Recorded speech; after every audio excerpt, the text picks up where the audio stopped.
Hello दोस्तों, स्वागत है आपका अपना यूट्यूब चैनल जीके की सुराम में। दोस्तों, आज साइंस सेशन का दूसरा भाग है। ठीक है, इससे पहले हम एक भाग तो देख चुके हैं, उसमें हम टोटल 25 क्वेश्चन का जिक्र किए हैं। ठीक है दोस्तों, और हम यहाँ पे जिक्र कर रहे हैं, दोस्तों आपका 10th क्लास का जो एनसीईआरटी की बुक है, साइंस का बुक है, उसका हम जिक्र कर रहे हैं। यहाँ पे मैंने आपका 1 बाय 1 करके, लाइन बाय लाइन करके मैं टोटल चीज़ को कवर किया है जो आपका एग्जाम में क्वेश्चन बनते हैं। ठीक है, तो मैं बता दूं दोस्तों कि आपका साइंस का एक भी क्वेश्चन नहीं चूकने वाला, चाहे कोई भी एग्जाम हो, चाहे वो सीजीएल का हो, एनटीपीसी का हो, ग्रुप डी का हो।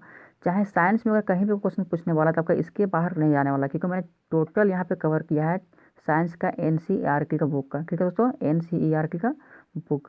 तो इससे पहले एक वीडियो हम देख चुके हैं, वहाँ पे जाकर देख सकते हैं। मैंने फर्स्ट वीडियो में टोटल 25 क्वेश्चन करवाए हैं। तो सेकंड वीडियो में देखिए, यहाँ पे 25 क्वेश्चन मिल जाएंगे। ठीक है दोस्तों, तो चलिए शुरू करते हैं। देखिए, आज का क्वेश्चन हमारा दिया गया है कि कॉपर सल्फेट के विलयन में डूबी हुई लोहे की कील को बाहर निकालने से लोहे का कील का रंग भूरा रंग का हो जाता है तथा कॉपर सल्फेट के विलयन का रंग जो कॉपर सल्फेट का जो विलयन का जो नीला रंग आता है वो फीका पड़ जाता है। ठीक है, और वो जो फीका पड़ के वो हरा रंग का हो जाता है।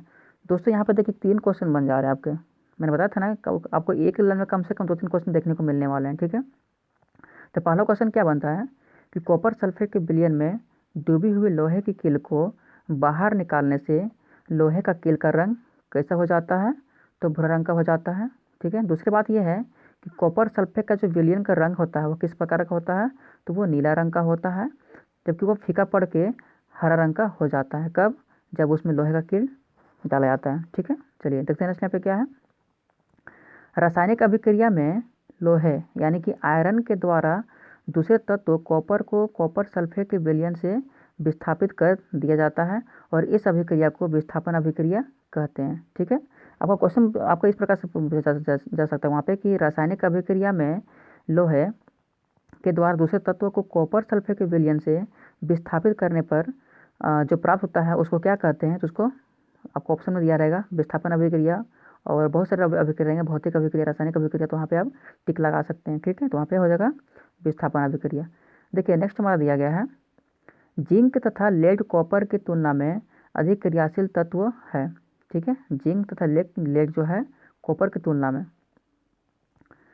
जिंक तथा लेड जो है कॉपर की तुलना में अधिक क्रियाशील तत्व है, अतः वह कॉपर को उसके यौगिक से विस्थापित कर देते हैं।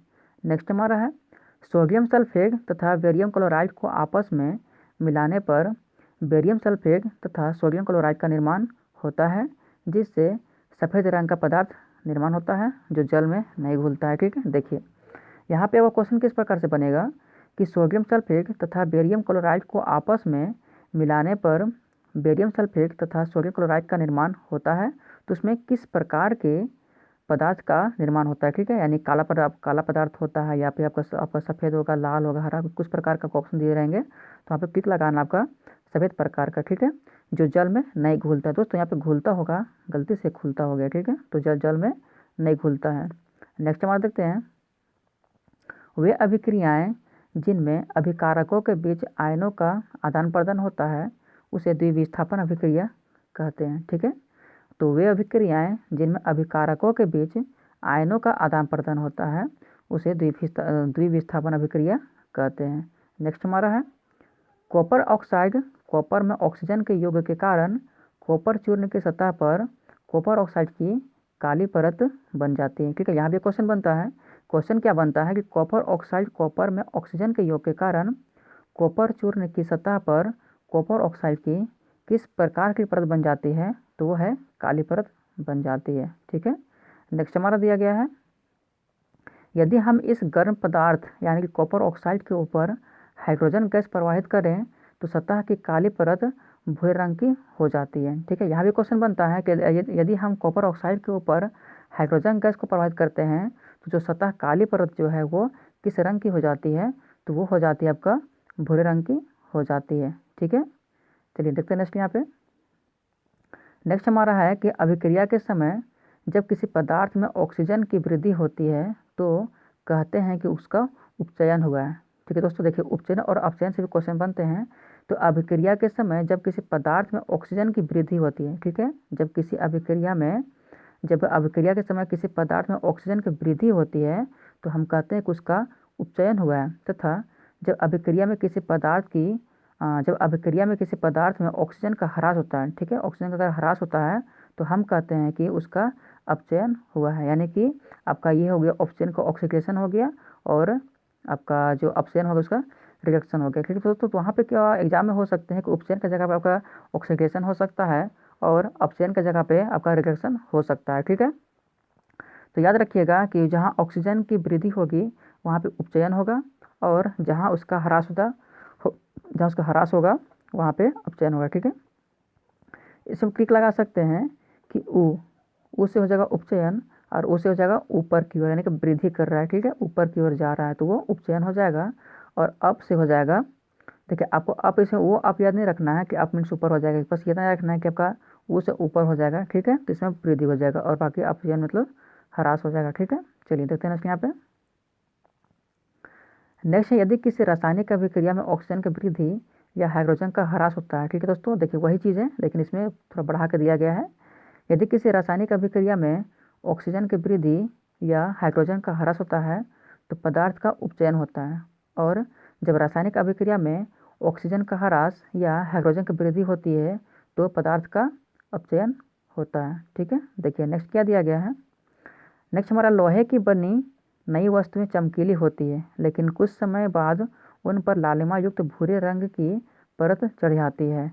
इस प्रक्रिया को लोहे का जंग लगना कहते हैं। ठीक है, देखिए यहाँ पे क्या क्वेश्चन बनता है कि जब लोहे में जंग लगता है तो वहाँ पे किस प्रकार के या किस रंग की लालिमा जम जाती है, तो वो है आपका भूरे रंग की लालिमा जम जाती है। ठीक है, देखते हैं इसमें क्या दिया गया है। चांदी के ऊपर काली परत तथा तांबे के ऊपर हरी परत चढ़ना संक्षारण कहलाता है। ठीक है, देखिए चांदी के ऊपर अगर काली परत का अगर आपका लेयर जम जाता है, ठीक है, चांदी के ऊपर अगर काली परत का लेयर जम जाता है तो उसका संक्षारण होता है चांदी का। उसी प्रकार से अगर तांबे के ऊपर अगर हरी रंग का परत जम जाता है तो समझ लीजिए कि आपका तांबे का संक्षारण हो रहा है। ठीक है, तो चांदी किस प्रकार का कलर जमती है तो वो काले परत की हो जाएगी और तांबे में हरी परत का हो जाएगी। ठीक है, नेक्स्ट हमारा है वसा युक्त अथवा तैलीय खाद्य सामग्री को जब लंबे समय तक रखा जाता है तब वह उपचारित होने के कारण उनके स्वाद में तथा गंध में परिवर्तित हो जाते हैं। ठीक है, वसायुक्त भोजन या तैलीय खाद्य सामग्री जो होता है उसको अगर लंबे समय तक हम रखते हैं तो वह उपचारित होने के कारण उनके स्वाद तथा गंध में परिवर्तन आ जाता है। ठीक है, देखिए नेक्स्ट क्या दिया गया है। चिप्स बनाने वाले चिप्स की थैली में से ऑक्सीजन को निकालकर उसमें नाइट्रोजन जैसी कम सक्रिय गैस भर देते हैं ताकि उसका उपचयन ना हो सके। ठीक है, आपको पता होगा कि चिप्स के पैकेट में जो बहुत सारी हवा भरी होती है तो उसमें नाइट्रोजन गैस होती है। ठीक है, बहुत सारे आप चिप्स खाते होंगे, बहुत लोग चिप्स खाते होंगे तो सोचते हो कि इसमें इसमें क्या कौन सा गैस भरा हुआ रहता है। ठीक है, तो याद रखिए उसमें नाइट्रोजन गैस भरी होती है। ठीक है, जो कम क्रियाशील जो कम सक्रिय गैस है। ठीक है दोस्तों, नाइट्रोजन। नेक्स्ट हमारा है सोडियम हाइड्रोक्साइड का विलयन यानी कि जल में हाइड्रोक्लोरिक अम्ल। देखें विलयन नहीं होगा, यहाँ विलयन होगा। ठीक है, बाकी जगह पे वह होगा। तो सोडियम हाइड्रोक्साइड का जो विलयन है यानी कि जल में हाइड्रोक्लोरिक अम्ल के विलयन से अभिक्रिया करके सोडियम क्लोराइड का विलयन तथा जल बनाते हैं। ठीक है, इसको भी याद रखिएगा। नेक्स्ट हमारा है बेरियम क्लोराइड तथा पोटेशियम सल्फेट के जलीय विलयन को आपस में मिलाने से बेरियम सल्फेट तथा पोटेशियम क्लोराइड का निर्माण होता है। ठीक है दोस्तों, यहाँ पे क्या बताया गया कि बेरियम क्लोराइड तथा पोटेशियम सल्फेट के जलीय विलयन को आपस में मिलाने से बेरियम सल्फेट तथा पोटेशियम क्लोराइड का निर्माण होता है। नेक्स्ट हमारा है लौह चूर्ण पर तनु हाइड्रोक्लोरिक अम्ल डालने से क्या होता है, तो वहाँ पे क्या होता है इसमें हाइड्रोजन गैस तथा आयरन क्लोराइड बनता है। ठीक है दोस्तों, यहाँ पे देखिए क्या दिया गया है कि लौह चूर्ण पर तनु हाइड्रोक्लोरिक अम्ल डालने से क्या होता है, तो इसमें हाइड्रोजन गैस एवं आयरन क्लोराइड बनाता है। दोस्तों मैं बता दूं कि इस वीडियो के माध्यम से मैं आपके बहुत सारे आपका जीके के ट्रिक्स लेके आता हूं, चाहे झारखंड लेवल का हो या फिर आपका ऑल ओवर इंडिया का हो। ठीक है, प्लस में मैं यहाँ पे साइंस के बहुत सारे महत्वपूर्ण टॉपिक्स या एमसीक्यू क्वेश्चन लाते रहता हूँ, तो आप मेरे चैनल को सब्सक्राइब कर लीजिएगा। देखिए नेक्स्ट यहाँ पे वो दिया गया है नाइट्रोजन हाइड्रोजन गैस से संयोग करके अमोनिया गैस बनाता है। ठीक है दोस्तों, यहाँ पे क्वेश्चन क्या बनते हैं कि नाइट्रोजन हाइड्रोजन गैस से संयोग करके क्या बनाता है, तो वो अमोनिया बनाता है।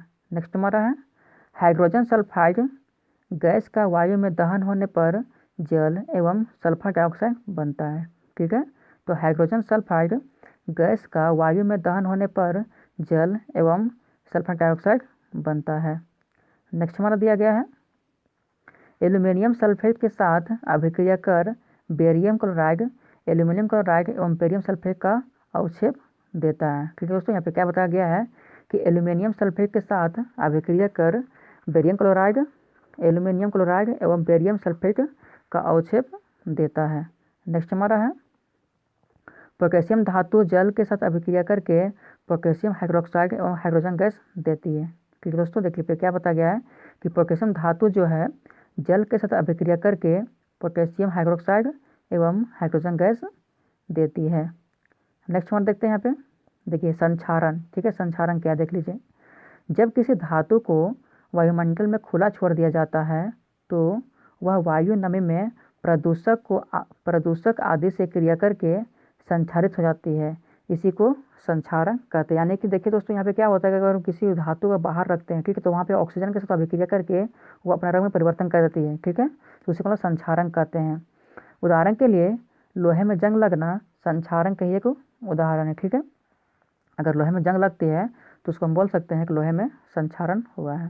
ठीक है, नेक्स्ट हमारा देखिए दिया गया है विकृत गंधिता। अब विकृत गंधिता क्या होता है, तो तेल अथवा वसायुक्त खाद्य पदार्थों को खुला रखने के लिए कुछ समय बाद ऑक्सीकरण हो जाता है। दोस्तों मैं बता दूं कि क्वेश्चन एग्जाम पूछे गए थे, ग्रुप डी में क्वेश्चन पूछा गया था। ठीक है, क्वेश्चन क्या पूछा गया, आपने पूछा गया था कि तेल तथा वसायुक्त खाद्य पदार्थों को खुला छोड़ने पर उसमें गंध क्यों आने लगते हैं। ठीक है, तो यही क्वेश्चन पूछा गया था कि उसमें गंध क्यों आने लगते हैं। तो यहाँ पढ़ लीजिए, क्यों आते हैं आपको समझ में आ जाएगा। देखिए, तेल तथा वसायुक्त खाद्य पदार्थों को खुला रखने पर कुछ समय बाद ऑक्सीकरण हो जाता है। ठीक है दोस्तों, तो ऑक्सीकरण के कारण ही ऐसा होता है। वहाँ पे ऑप्शन में दिए गए थे ऑक्सीकरण। ठीक है, तो ऑक्सीकरण के कारण तथा उसकी गंध तथा स्वाद में परिवर्तन हो जाता है। ठीक है, तो ऑक्सीकरण के कारण ऐसा होता है। इसी क्रिया को विकृत गंधिता कहते हैं। उदाहरण के लिए वसायुक्त खाद्य पदार्थों का खराब होना। ठीक है, अगर वसायुक्त जो खाद्य पदार्थ होते हैं अगर खराब होते हैं तो वो ऑक्सीकरण के कारण ही होते हैं। ठीक है, चलिए देखते हैं नेक्स्ट क्या दिया गया है। नेक्स्ट हमारा है जब कोई धातु अपने आसपास अम्ल आर्द्रता आदि के संपर्क में आती है तब यह संक्षारित होती है और इस प्रक्रिया को संक्षारण कहते हैं। ठीक है, यहाँ क्या दिया गया है कि जब कोई धातु अपने आसपास अम्ल आर्द्रता आदि के संपर्क में आती है तब यह संक्षारित हो जाती है और इस प्रक्रिया को संक्षारण कहते हैं। नेक्स्ट हमारा है नीचे की तरफ संकेत करते हुए तीर का निशान। ठीक है, अगर इस प्रकार का तीर का निशान हो तो तीर का निशान समीकरण में प्रदर्शित करता है कि वह अवक्षेप कहलाता है। ठीक है दोस्तों, अगर नीचे की ओर तीर का निशान अगर समीकरण बता रहा है तो वो क्या होगा, वो आपका एक प्रकार का अवक्षेप है। ठीक है, देखिए नहीं तो ये कुछ बता दिया यहाँ पे, आपका जो रासायनिक फॉर्मूला है कुछ मैंने बता दिया यहाँ पे जो बहुत इंपॉर्टेंट है। तो जंग का रासायनिक सूत्र क्या होता है। ठीक है, ये भी क्वेश्चन में पूछा गया है आपका एग्जाम में। ठीक है दोस्तों, तो जंग का रासायनिक सूत्र क्या होता है, देख लीजिएगा Fe3O4 × H2O। ठीक है दोस्तों, तो यहाँ पर देखिए क्या दिया गया आपका Fe3O4 H2O आपका जंग का रासायनिक सूत्र होता है। नेक्स्ट है बिना बुझा हुआ चूना का रासायनिक सूत्र क्या होता है। ठीक है, तो जो बिना बुझा हुआ चूना रासायनिक सूत्र होता है आपका कैल्शियम ऑक्साइड यानी CaO। बिना बुझा हुआ चूना का रासायनिक सूत्र क्या होता है, CaO।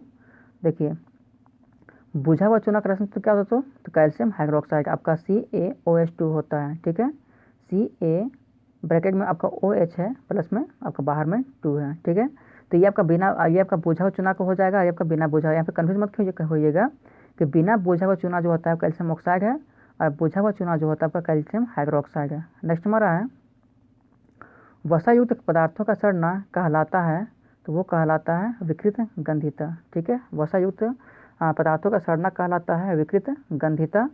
और भोजन का पचना अपघटन अभिक्रिया है। ठीक है, अगर भोजन का पचता है तो उसको हम लोग अपघटन अभिक्रिया कह सकते हैं। ठीक है, देखिए नेक्स्ट क्या दिया गया है, नेक्स्ट और लास्ट हमारा है कार्बन का जलाना एक ऊष्माक्षेपी अभिक्रिया है। ठीक है, कार्बन का जलाना एक ऊष्माक्षेपी अभिक्रिया है। जिंक से कॉपर कम क्रियाशील होता है। ठीक है दोस्तों जिंक से जो कॉपर है ना वो कम क्रियाशील होता है। तो आज का क्वेश्चन हमारा यहीं से होता है दोस्तों। आपका पहला चैप्टर का जो जितने क्वेश्चन बन रहे थे टोटल आपका 54 क्वेश्चन बने थे, ठीक है, पहला चैप्टर का। तो आज की इस वीडियो में हम पहला चैप्टर कंप्लीट कर चुके हैं। अब कल की वीडियो में हम देखेंगे दूसरा चैप्टर का पार्ट 1 वीडियो, ठीक है। हमारा आपको पहला चैप्टर का पार्ट 1 पार्ट 2 हो गया है, आप मेरे चैनल पर जाके देख सकते हैं। अब कल के वीडियो में देखेंगे हम दूसरा चैप्टर का पार्ट 1 वीडियो। तो दोस्तों मिलते हैं नेक्स्ट वीडियो में, तब तक के लिए धन्यवाद।